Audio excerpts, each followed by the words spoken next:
Placer County over the placement of a sexually violent predator now met with a possible solution. You've heard this story by now. You're looking at William Stevenson, a man with a decades-long history of violent sexual crimes, is being court-ordered to be released from the state hospital system as a transient in Placer County. The community, as we know, fighting this for months, and now potential law change is on the table. CBS 13's Ashley Sharp has the exclusive update tonight in a story you'll see only on CBS 13. Ashley.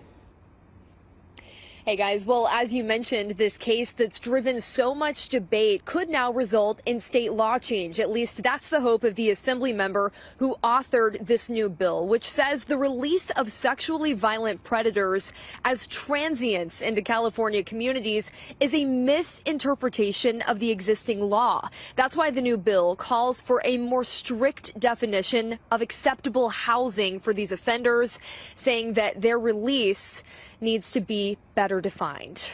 It's a complete failure by the state. Assemblyman Joe Patterson of Placer County proposes law change to stop the transient release of state-designated sexually violent predators like William Stevenson. What this bill would do is it would sort of define what a qualified house is when they are released. Patterson introduced a bipartisan-backed assembly bill Friday, saying the state has been misinterpreting the existing law on SVP release. The legislature never intended, going back decades, to allow transient releases of sexually violent predators. That never would have been allowed.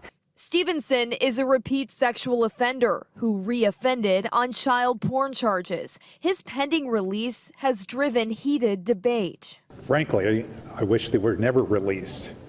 This type of behavior and these actions are hideous. Last year, officials tried to place Stevenson in a vacant home in Amador County. Next door, the Urenda family shared with me their outrage. I don't see how somebody with that history and those crimes has more rights than we do. A judge stopped it, ruling Stevenson would instead have to be released in Placer County, where his most recent crimes were committed.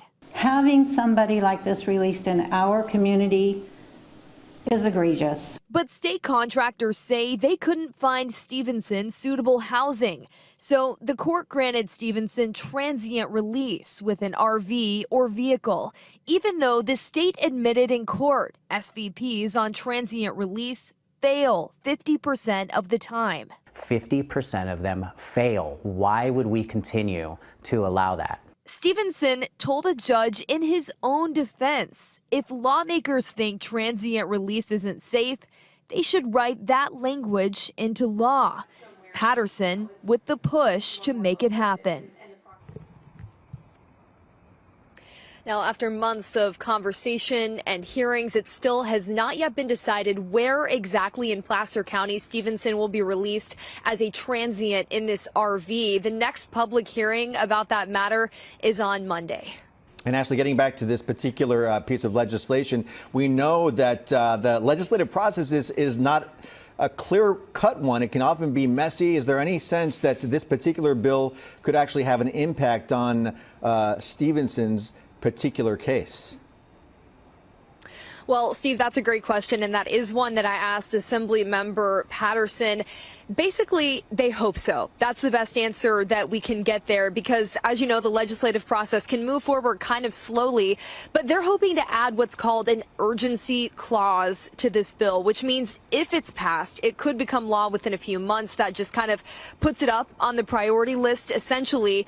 But that has to happen, and the bill has to get passed. So there's no guarantee that this would actually impact Stevenson's placement, as he's actually been up for release for a year and a half now. They're hoping, though, that with this attention, and if they can get bipartisan lawmakers behind it, the judges will see that and see that the legislature is not behind his transient release and possibly revoke it.